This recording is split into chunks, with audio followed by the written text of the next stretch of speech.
Hi everyone, I'm Stefano from Zen channel, and in this tutorial I want to talk about the AE2Blend plugin. It's an awesome tool. It allows you to bring the camera data from After Effects to Blender. This is a great help because anytime you try to track something in Blender, it works. Blender has its own tracking engine, but in After Effects it is so much easier and faster to do. So what was missing was some tool that makes the bridge between the two softwares, and 1 year ago I think I purchased this plugin and it works so perfectly. Until today I just downloaded again the new version, but it's not updated to the new Blender version 2.9. So this tutorial I will do it in the version 2.8. So the first thing you have to do, of course, is purchase and download from Blender Market in this case. And once you have done the process, you have this panel here that appears in your layout. So let's see how it works. Let's jump into After Effects and let's make a new composition, importing some footage. In this case is this a video that I took while I was in Hong Kong. I used a DJI Osmo filming this. We want to track this scene in order to have the camera data. And in After Effects, all you need to do is to push this button here, track camera, and wait until the process is done. So let's speed up this process, and now it's finished, and After Effects is solving the camera, and what you get is this bunch of colored crosshair that you have all around your scene, and that indicates that your scene has been properly tracked.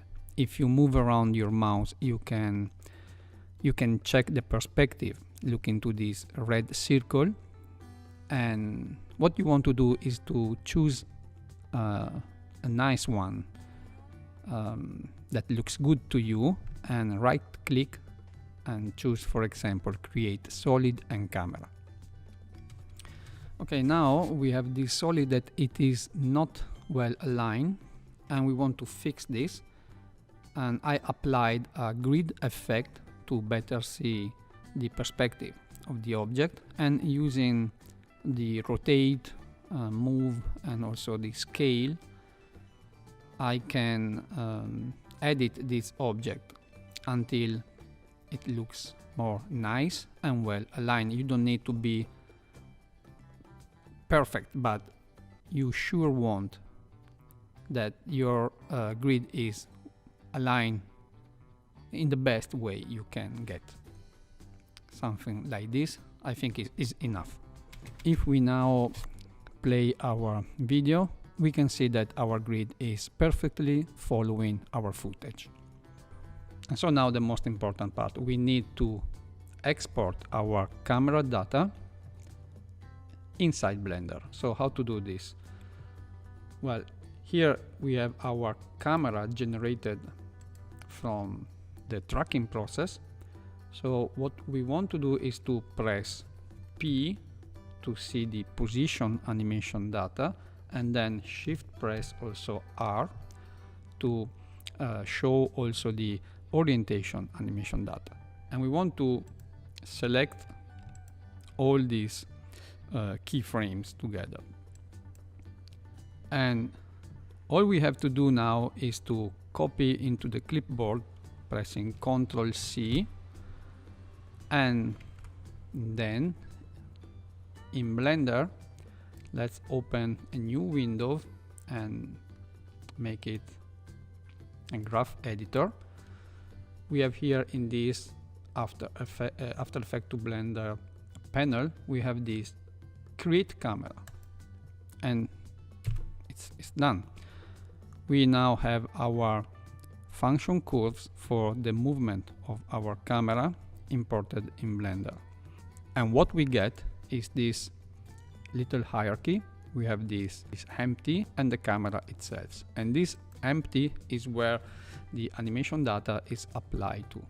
So first thing to know is that the animation data starts from the frame 0, not the frame 1. By default, our Blender scene starts from the frame 1. So you have two choices here, or you want to go and start by the frame 0, or if you like to start from frame 1, you want to grab G and X and move all this data one frame ahead. So now we have our camera animation data that starts properly, and we want also our scene to end properly. So let's see the last frame here where we have data for our camera, and let's insert this number as the end frame of our scene. So now we have our camera movement, and the first thing I usually do is pressing 0 on my numpad. I go to the camera view, and selecting the camera, I want to import as a background image my footage. The same footage that I used in After Effects, of course. So let's select Movieclip, open. Let's bring up the alpha. So now we have our movement, but until now we cannot see very well what's going on. And what's great about this plugin, it is that it allows you also to export any object you have animated or you simply have in your After Effects scene. So for example, I want also to bring this solid that I have and bring into my Blender scene to use it as a reference for the position of my building. And to do this, I want to select the position, rotation, and also the scale value for this object here. So position, scale, and rotation. Let's press Ctrl C once again. Let's switch again to Blender, and this time in our panel here we want to create plane. And when we create a plane, we can see that our plane is imported, but it is not in the right position, not the same position that it was in After Effects. And this is because the camera that this plugin create has the right movement, the right position and rotation movement, but its focal length is not right. So to fix this, you have to go back in After Effects, select your 3D tracker camera, and pressing Ctrl Shift and Y, you go in the properties of your camera, and you have to read this number, focal length. So this number here, you want to insert in this field here, 32838. And as soon as you do this, you see that our plane now is placed where it should be. If we now play our animation, we have this great result, and this is just awesome. But the work is not done yet. When now you go into some orthographic view, you can see that it's working very good, but all the orientation is a mess. If now I insert a cube that I maybe want to be in my scene, it is not aligned with my new world here, because you can see this plane that by the camera is well placed. In the reality, in my scene is over here, under, in this case, under the grid, the camera is over there. So I want to fix this and align all these tracked objects to my scene. And to do this, we want to, let's delete this cube that I just made. We have to take a look at this simple hierarchy that we have here.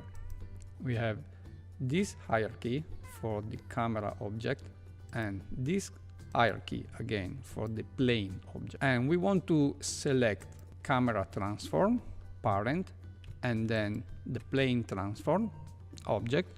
And we want to Control P and hierarchy for this. So now when I select the plane transform, and if I move around, I move all the object together.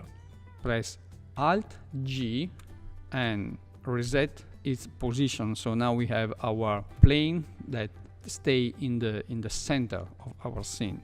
But as you can see, it's bad aligned. We need an object like an empty, let's see, sphere. Let's make this bigger so we can see. And what we want to do now is to align these two together, but let's go to local mode. It's very important this. With local visualization, you can see that we have this x-axis that in this case is pointing upward. So we want this x-axis to be up. And if we now select our empty here, we have the z-axis. So let's fix this. R, Y, minus 90. So now we have the x-axis pointing up in the same way. So now we want to select the plane transform controlling object here, and in the constraint tab we want to choose rotation constraint, copy rotation. As a target we will select our empty object. So now we have our building aligned, and we have our object that is perfectly aligned to our scene. But I don't like that the floor grid is placed here, and that's because my camera is still under the ground, is still under the x-axis. We can easily fix this, selecting our main object here and moving it up until my camera will be where more or less it was when I was walking with my real camera, I mean. So let's play our animation and we can see that everything is perfectly working, and even more important, everything is perfectly aligned to our world coordinates. And this makes very easy later to import whatever element you want to animate in your scene. For example, I quickly prepared this collection here where we have this sort of snake moving on this path, and as you can see it's very easy to do because,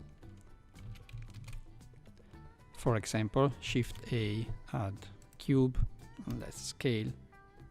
It's only a matter of adding your object in the scene and they are already well aligned. So once again, I really suggest you to purchase this great tool that goes from After Effects to Blender. Okay guys, I really hope that you enjoyed this tutorial, and if so, please leave a comment, subscribe, or make any question you may have. I will try my best to answer to all of them. If you didn't do it yet, I also invite you to visit SotoZen, my YouTube main channel, where you can find a lot of 3D animation and VFX stuff that I made. Thanks again so much for watching. See you next time. Have a great day. Ciao.